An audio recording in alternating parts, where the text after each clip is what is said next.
Kajian Isra Mi'raj sudah banyak yang menjelaskan. Namun saya buka dengan surat Ar-Rahman aja. Ternyata satu nama Allah bisa menjadi satu ayat. Ar-Rahman. Benar gak? Ar-Rahman. Ar-Rahman dalam ilmu bahasa Arab, mungkin sebagian orang berpikir ini jumlah mufidah atau belum? Kalimatnya sudah sempurna atau belum? Gimana Kiai? Sudah mufidah atau belum? Kalau jumlah mufidah kan mesti ada mubtada, ada khabar. Ar-Rahman mana mubtadanya?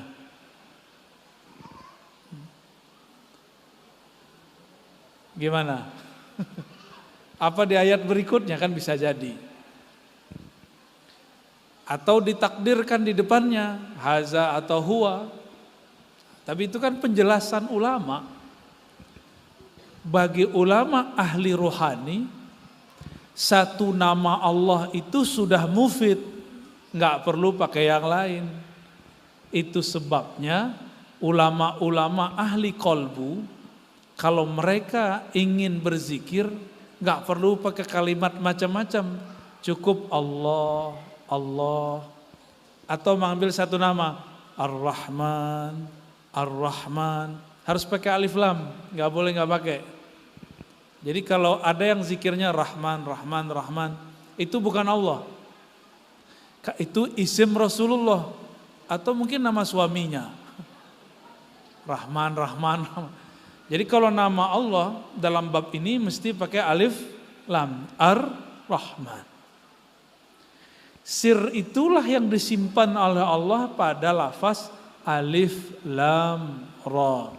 Ada ayat begitu? Alif lam ra. Itu adalah akar daripada Ar-Rahman, Ar-Rahim. Oleh karena itu jangan heran masyayikh, kiai-kiai semenjak dari zaman dahulu sampai sekarang kalau mulai ngajarnya menyebutkan hadis al-mahabbah al-musalsal bil awwaliyah. Apa arti musalsal bil awwaliyah? Jadi awal membuka pengajian yang dibacakan hadis Ar-Rahimuna yarhamuhumur rahman tabaraka wa ta'ala irhamu man fil ard yarhamkum man fis sama. Lafaz ini dibaca oleh ahli hadis bersanad. Nah ini lagi rame istilah bersanad. Setelah saya ceramah di Riau setahun atau 2 tahun lalu, saya menyebutkan persoalan rumah tahfiz, rumah ngaji Quran tapi tidak punya silsilah guru. Saya sebutkan begitu, banyaklah yang ngamuk-ngamuk. Disebut saya anti Islam. Disebut kita anti Quran. Lah banyakkan sanad Quran kita dari dia. Ternyata orang ini salah faham. Bapak Ibu yang mulakan Allah, di hadis Nabi dikatakan ketika Nabi setelah membagi harta rampasan perang, tiba-tiba ada satu orang merasa Nabi Muhammad tidak adil.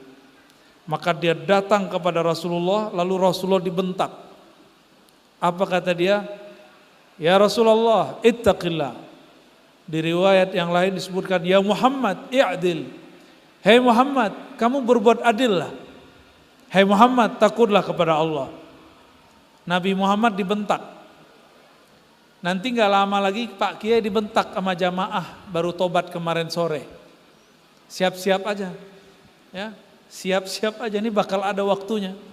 Bisa lewat sosial media, bisa langsung verbal. Kalau saya kan udah sering ngalamin. Ya, orang baru hijrah 3 tahun lalu, Ada yang baru hijrah 3 bulan lalu, itu bentak kita. Tapi yang paling unik itu, ada yang mendoain kita. Baru bisa bahasa Arab 2 kata, Allah yahdik. 3 kata ya. Semoga Allah memberi hidayahmu ar-razi. Ya saya aminin. Kalau ada orang doain kita, dia aminin gak? Amin. Dia lupa dulu waktu iblis masih berpangkat malaikat di surga, datanglah malaikat-malaikat yang biasa naik turun ke Lauh Mahfuz meminta doa kepada Azazil alias iblis. Waktu itu dia memimpin ibadah di surga. Jadi iblis itu dulu pernah menjadi mursyid di surga. Jadi pemimpin torikoh. Nama torikohnya Torikoh Azaziliyah. Itu gak masuk mutabaroh ya. Apa kata para malaikat? Wahai Tuan Azazil, doakan kami. Kami baca di Lauh Mahfuz, ternyata ada nanti sekelompok orang berpangkat malaikat penduduk surga akan tergelincir dan diusir dari surga. Tolong doakan kami istiqomah dan hidayah. Apa kata Azazil? Rabbuna yahdikum. Semoga Allah memberi hidayah kalian. Tapi dia lupa mendoakan dirinya sendiri. Hadakumullah, begitu. Allah yahdikum. Sama itu, lafaznya sama semua. Semoga Allah kasih hidayah kalian. Tapi dia lupa mendoakan dirinya sendiri. Tidak lama setelah itu, Allah ciptakanlah Nabi Adam. Ada pengumuman. Apa pengumumannya? Allah mengatakan, Inni ja'ilun fil ardi khalifah. Ini pengumuman di langit nih, di surga. Wahai penduduk langit, wahai penduduk surga. Di saat itu di surga ada 2 jenis makhluk suci. Pertama malaikat nuriyah yang dari cahaya. Ada yang makhluk dari api tapi berpangkat malaikat. Boleh kita sebut malaikat nariyah, ahli zikir. Dia bisa berzikir dengan semua zikir ahli langit dan bumi. Berapa lama mereka berzikir? Dalam riwayat yang kita dapatkan mereka berzikir kata Imam Tobari 18.000 tahun lamanya. Ada yang sudah zikir 18.000 tahun di sini? Kayaknya zikir 5 menit aja sudah mulai ngantuk-ngantuk ya. Kata Kiai, kamu zikir 5.000 ya, langsung kita stres. Baru muter tasbih 5 kali, dilihat kapan selesainya nih. Ya. Itu kalau disuruh wirid sama Kiai. Ini kalau Azazil enggak, disuruh wirid berapa aja dia kerjakan. Si Azazil dan para malaikat yang dipimpin oleh Jibril. Jadi dulu itu ada 2 malaikat hebat. Satu Azazil, satu Jibril. Jibril itu gurunya Azazil. Jadi Jibril ini pernah mengajari 2 makhluk yang kemudian jadi musuhnya. Pertama Azazil, nanti yang kita sebut Samiri, yang bakal menjadi Dajjal. Nah, kembali ke surga. Allah mengumumkan, aku akan menciptakan pengurus penduduk di bumi dari kalangan manusia. Bahasa Jawanya apa? Menungso ya.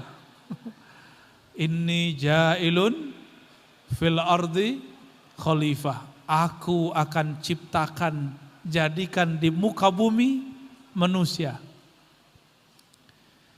Coba perhatikan di situ, ada 2 kalimat muncul. Pertama malaikat ngomong gini, ataj'alu fiha may yufsidu fiha wa yasfikut dima. Ya Rabb, ya Allah, Gusti Allah, kira-kira begitu. Masa engkau mau menciptakan di muka bumi penduduk yang akan merusak dan menumpahkan darah? Ini malaikat itu rahmahnya tinggi. Tapi di situ ada waw. Wa nahnu, ada yang nyambung. Wa nahnu. Kalau yang barusan gak ngomong nahnu. Maka dalam asrar tafsir, dalam tafsir Isyari ditemukan itu waw di situ pemisah antara malaikat nar dengan malaikat nur. Yang pertama ngomong malaikat nur, malaikat Jibril dan pasukan-pasukannya, tentara-tentaranya. Sedangkan yang waw setelah waw wa nahnu, jadi mereka langsung bilang sedangkan kami. Ini bukan karakter malaikat cahaya yang ngomong begini. Ini malaikat api yang ngomong begini. Wa nahnu nusabbihu bihamdika wa nuqaddisu lak. Sedang kami lebih banyak berzikir, kira-kira begitu. Kami tirakatnya lebih banyak daripada makhluk yang disebut manusia itu. Diusut oleh ulama ahlul haqiqah. Syukran ya. Ternyata itu adalah Azazil. Siapa yang ngomong? Azazil. Jadi ciri-ciri Azazil itu sering ngomong, saya, kami banyak zikir, kami banyak hafalan. Hati-hati nih, para kiai ini kan hafalannya keren-keren ini. Ya. Hati-hati di situ. Nanti bisa-bisa kena. Azazil nama malaikatnya iblis. Jadi sebelum dipecat dari pangkat malaikatnya namanya siapa? Azazil. Jadi jangan kasih nama anak Azazil ya. Serem ntar itu. Si Azazil ini yang ngomong, nahnu nusabbihu bihamdik. Kami sudah lama bertasbih kepadamu. Nusabbih itu banyak bertasbih kepadamu. Memuji engkau. Wa nuqaddisu lak. Kami juga sudah lama mengkuduskan engkau. Tuh, yang ngomong, dia ngomong nahnu dulu, ini adabnya sudah salah. Kita bisa berzikir itu karena Allah yang bantu. Dalam satu doa, kita berdoa begini. Allahumma a'inni ala dzikrika. Coba diterjemah. Ya Allah, a'inni, apa arti a'inni? Bantulah aku. Kalau bahasa Jawanya gimana? Yai. Bantulah kulo. Sohe. Bener. Kulo. Ya, syukuran. Istri wong Tuban tapi nggak bisa ngomong bahasa Tuban karena nggak tinggal di sono. Ya. Bismillah. A'inni, ya Allah bantu aku menyebut engkau berzikir. Apa artinya? Tidak ada zikir yang kita baca, tidak ada ayat yang lewat di lidah ini, kecuali semua itu bantuan Allah Subhanahu wa ta'ala. Maka mustahil orang yang paham bab ini ngomong wa nahnu nusabbihu bihamdik. Kami sudah lama tasbih zikir. Gak mungkin. Pernah dulu ada dua kelompok kiai tengkar. Satu kiai ngomong, saya kan lebih banyak zikir daripada kamu. Wah, saya langsung tahu. Ini dalam diri kiai ini bukan manusia. Itu syayatinul insi. Setan tapi tubuhnya manusia. Ini ciri-ciri. Ciri-ciri kiai dalamnya setan. Hati-hati. Ya, ngomong, saya kan lebih alim. Habis sudah kena udah. Orang-orang begitu kena langsung. Maka kita mesti minta ampun setiap saat jika ada perasaan kagum ke dalam diri itu. Itu turunan iblis yang ngomong begitu. Ya. Oleh karena itu, Bapak, Ibu, Saudara, sahabat yang melakukan Allah, Allah ketika hendak mengajar manusia, mengajarnya dimulai dengan kalimat Ar-Rahman. Ya. Ar-Rahman dulu. Baru Allamal Quran. Maka seorang muallim Quran mesti minta nur rahmaniyah, cahaya kasih sayang Allah masuk ke dalam dirinya. Baru dia ngajar allamal Quran. Baru habis itu menjelaskan penciptaan manusia. Khalaqal insan. Hanya itu satu-satunya cara menjadikan manusia orang yang hamba Rabbani, menjadi hamba Allah Subhanahu wa ta'ala. Nah, kembali ke tadi. Jadi ketika iblis itu mengatakan, kami lebih banyak zikir, diteslah oleh Allah. Sebelum dites, Allah kursuskan dulu, kuliahkan dulu Nabi Adam, disantriin dulu Nabi Adam. Apa kata Allah? Wa 'allama Adamal asma'a kullaha. Dia Allah mengajarkan Adam semua nama. Maka oleh ahli tafsir dikatakan tidak ada nama pohon, nama benda di alam semesta kecuali Nabi Adam tahu. Kalau pohon ini khasiatnya apa, daunnya apa, semuanya beliau sudah dikasih tahu. Bahkan nama kita yang lahir sekarang ini beliau sudah tahu semua. Dikasih tahu oleh Allah Subhanahu wa ta'ala. Yang dikuliahin, yang disantrikan, yang diajar Nabi Adam, yang diuji, imtihan malaikat. Kira-kira lolos siapa? Yang nyantri Nabi Adam. Yang imtihan, yang ujian malaikat. Siapa yang lolos? Kata Allah, hei malaikat, kamu kabarkan ini pohon namanya apa? Ini benda namanya apa? Bisa jawab nggak malaikat? Tadi malaikat yang ngomong, ya Rabb, kenapa engkau menciptakan di muka bumi manusia yang merusak, membunuh? Yang satu lagi ngomong, kami kan lebih banyak zikir. Dua kelompok malaikat ini tidak satu pun bisa jawab. Ternyata orang ahli zikir belum tentu ahli fikir. Jadi kalau ingin bikin orang cerdas, bukan dengan banyak wiridan. Jangan salah. Kalau mau bikin anak cerdas, ya ngaji. Bukan tirakatan. Tirakatnya ya taklim, torikohnya at-ta'lim wa ta'allum. Itu torikohnya, jangan dibolak-balik. Jadi kenapa banyak nih santri salah jalan, pengen alim tapi pengen dapat ilmu laduni, gak mau ngaji. Ikutlah tirakat, jadilah pemburu kuburan, kemana-mana, pulang-pulang begini. Banyak saya temu begitu. Orang tuanya sudah gak dia kenal, kacau. Bapak Ibu, zikir itu panas. Ingat-ingat ya, zikir itu fihi hararah, ada panasnya. Maka orang yang banyak zikir harus diredam panasnya dengan banyak sholawat. Orang banyak zikir harus diredam pakai apa? Sholawat. Saya sudah banyak ketemu orang ahli zikir, mohon maaf, lagi-lagi begini. Pas kita cari tahu, oh emang jarang sholawat.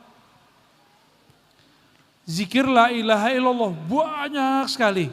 Akhirnya akalnya hilang, kebakar. Nafsiahnya pun kebakar. Ngomong lantur, gak jelas. Itu sudah banyak ketemu orang begitu. Akibat tidak bermusyid, akibat tidak bersolawat kepada Rasulullah SAW.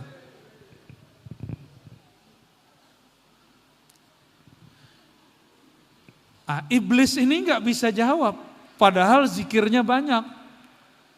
Banyak zikir belum tentu bisa mikir. Nah ini tolong diingat-ingat ya. Ini harus sejalan, jangan kemudian salah satunya lebih banyak. Orang yang kenal Allah, kalaupun diam, ilmunya tetap ada nggak? Orang yang alim, dia copot kopiah, masih alim nggak? Orang yang zikir makan, bisa zikir nggak dia? Orang baca subhanallah, subhanallah, subhanallah. Coba ajak makan, masih bisa baca subhanallah? Nggak bisa, kecuali dia zikir kolbu. Hafiz Quran, pakai baju kaos, tetap hafiz Quran nggak? Tetap ya. Ahli ilmu, dia nggak pakai sarung, tetap ahli ilmu nggak? Nggak ngaruh, tetap ahli ilmu. Namun kalau kita menganggap orang berilmu itu zikirnya harus banyak, simbolnya harus begini begitu, dia ganti simbolnya, hilang marwahnya. Beda dengan ahli ilmu yang sebenarnya. Maksud saya sederhana. Orang alim itu walaupun berubah keadaan, ilmunya nggak berubah. Tapi kalau ahli zikir doang, berubah keadaan, bisa-bisa dia nggak zikir lagi. Iblis 18.000 tahun zikir, tapi setelah dia disuruh dan diuji untuk sujud ke Nabi Adam, dia menjadi pembangkang. Maka jangan heran nanti ada santri-santri, murid-murid, hafalannya bagus, zikirnya banyak, tapi ngajinya kurang. Baca kitabnya kurang, baca adabnya kurang. Nanti dia kurang ajar sama kiai. Dulu kiai kami, Kiai Ali Mustafa Yakub, kiainya Kiai Zainal sama dengan saya. Beliau ini dulu sibuk kemana-mana, meninggallah tetangga. Ada kawan saya hafiz Quran. Apa kata dia? Kiai ini kurang peka. Masa tetangganya mati dia nggak datang. Santri ngomong begitu. Santri ngomong begitu terhadap siapa? Kiainya. Kejadian Pak. Makanya orang begitu, saya langsung dalam hati langsung ada firasat. Anda tidak akan dapat keberkahan dari guru. Bener, dia nggak ngajarin ilmu hadis yang diajarkan guru. Itu baru satu. Yang kedua sama. Ada kawan saya, ketika kiai kami beli mobil 2, dia ngomong, ini kiai karena kemana-mana, istrinya butuh kendaraan, akhirnya terpaksa beli mobil 2, satu untuk beliau, satu untuk istrinya. Ngomong santri, apa kata si santri? Kiai ini cinta dunia, enggak zuhud. Gitu ngomongnya. Sekarang saya nyaksiin dia, setiap kali buka kajian hadis, tidak pernah diberkahi, ada aja orang yang matahin. Setiap kali buka kajian kitab yang dulu diajarkan kiai, selalu ada yang ngejek. Dan itu bikin dia gak bisa maju. Kualat, karena layahsul al-barakah, layahsul barakah min syekhi. Gak dapat keberkahan dari gurunya, karena pernah su'ul adab sama guru. Ini rahasia kita aja Pak ya. Dulu saya itu gak pernah cium tangan kiai hampir 3 tahun. Hampir berapa? 3 tahun. Karena maklum mantan Wahabi. Dulu saya didoktrin sama ustadz saya. Takbilul yad nisfus sujud. Takbilul yad nisfus sujud. Apa artinya? Cium tangan separuh sujud. Syirik gitu. Tabarukan itu syirik. 2007, 2006, 2007 dan 2008 saya ngaji ke ulama Suriah. Namanya Syekh Hasan Hitu yang hafal Quran umur 10 tahun. Di sini kita ada santri 10 tahun hafal Quran? Ada ya? Semoga nanti ada. Amin. Bukan, dia hafal Quran umur 7 tahun. Hafal kitab Muwatta umur 10 tahun. Persis seperti Imam Syafi'i. Guru saya masih hidup. Syekhuna Syekh Hasan Hitu. Hafizahullah ya. Beliau bawa seorang muridnya namanya Syekh Taufik Al-Buti. Saya kaget, guru saya ini cium tangan teman saya. Padahal teman saya ini murid beliau. Pas kita lihat mukanya muka Arab, ternyata zuriat Rasulullah Sallallahu Alaihi Wasallam. Ini Syekh cium tangan murid, murid cium tangan guru. Saya mikir ini siapa yang musyrik ini? Tapi hati kemudian mulai bertanya-tanya, masa guru saya musyrik? Bukalah kitab Sunan Nasai. Jangankan cium tangan, cium kaki aja dah sahabat. Jadi seorang sahabat bercerita, grup Yahudi datang kepada Rasulullah. Bertanya mengenai 10 perintah. Adakah itu turun kepada Nabi Muhammad? Lalu Nabi membalasnya, menjawabnya dengan lugas. Kata mereka, asyhadu annaka Rasulullah. Langsung semuanya yuqabbiluna yadayhi wa rijlaihi. Mencium kedua tangannya dan kakinya.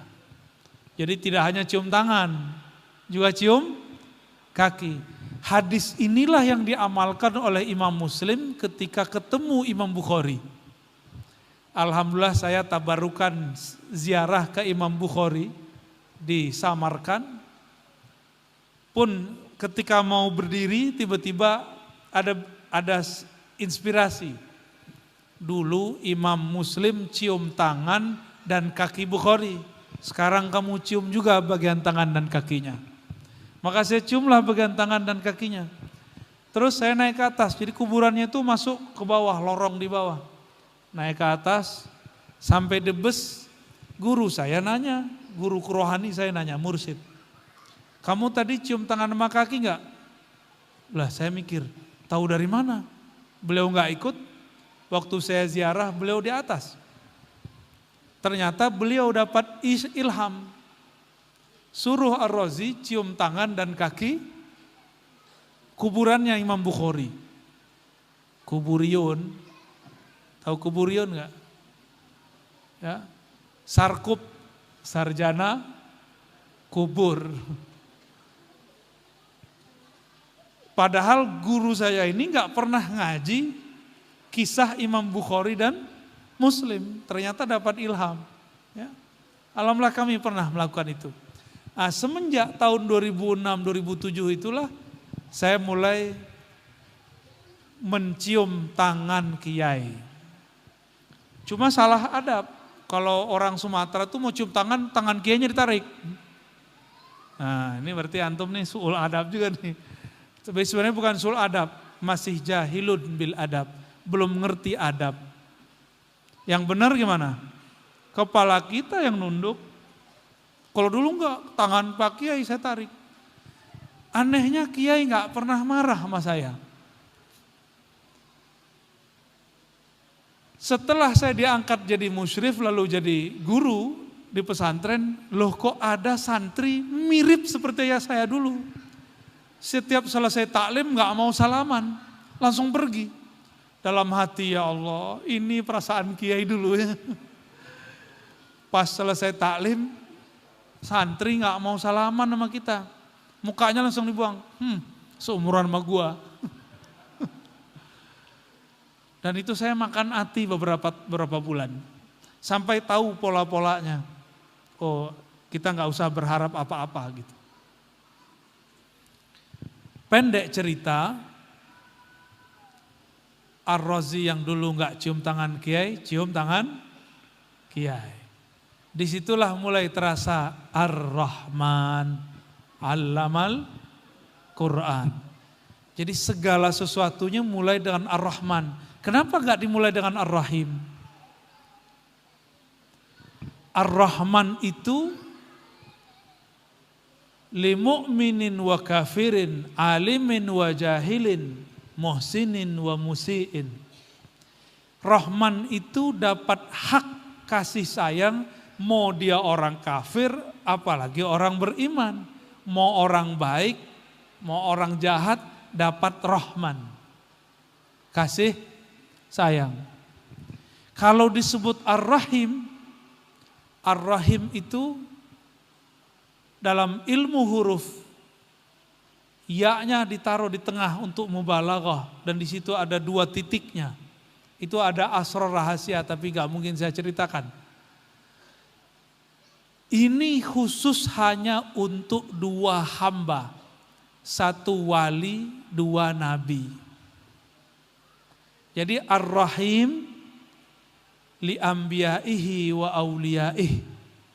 Untuk para nabi dan wali. Seandainya Allah memulai surat itu pakai Ar-Rahim, maka yang dapat membaca dan menghafal Quran cuma wali-wali Allah. Itu rahasianya. Maka Allah tidak mau menggunakan itu. Allah menggunakan Ar-Rahman. Maka jangan heran ini skenario Allah.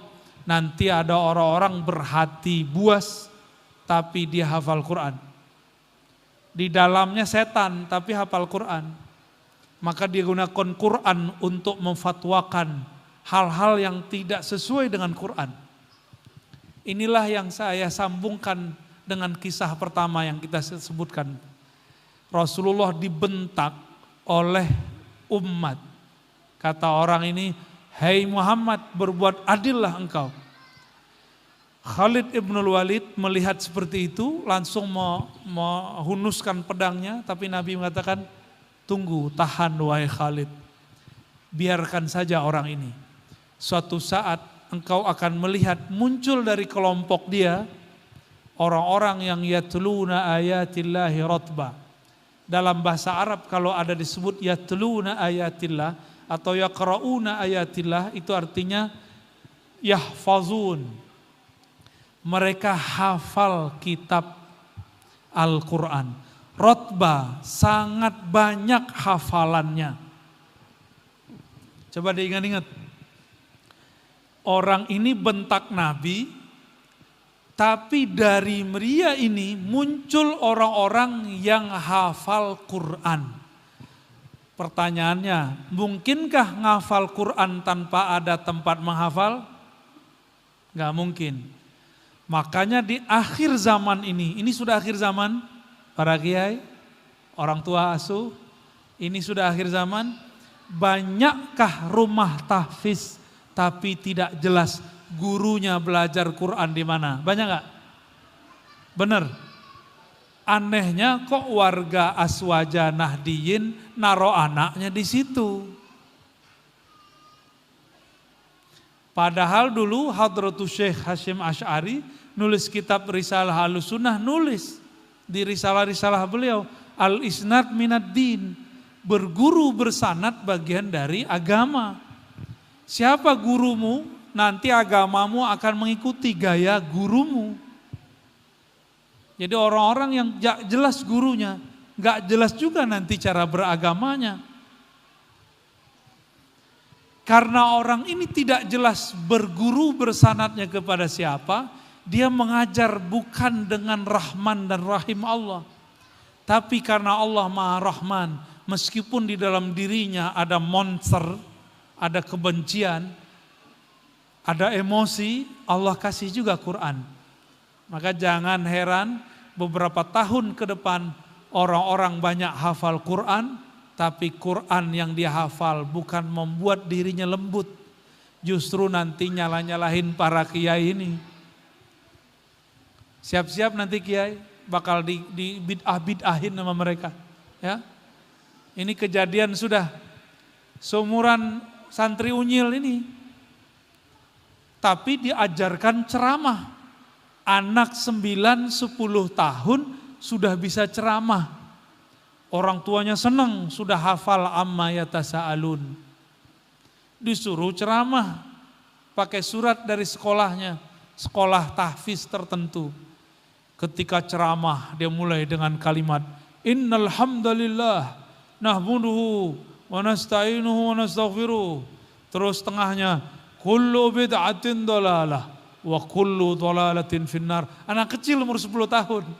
Setiap bid'ah itu sesat, setiap sesat itu masuk neraka.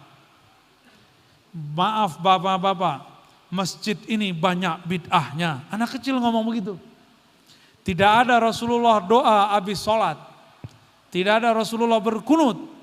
Tidak ada bismillah dijaharkan. Itu orang tua pada kaget semua. Umur 10 tahun sudah berani membid'ahkan amalan orang tuanya. Yang baru hafal amma yatasa alun. Udah mulai kejadian, semoga di Kediri belum terjadi ya. Kalau mulai kejadian di kota santri, gimana kota yang bukan santri? Nah, maka Bapak Ibu yang bukan Allah, kita beruntung di negeri kita banyak pesantren-pesantren. Ya. Maka Nabi ngomong, fa iza laqitumuhum faqtuluhum. Kalau ketemu orang yang tidak bersanad ini, maka seranglah mereka. Sekarang bukan musim perang pakai fisik. Gimana cara serangnya? Mereka bikin pesantren, kita bikin pesantren. Mereka bikin haflah, kita bikin haflah, udah gitu aja. Belum mungkin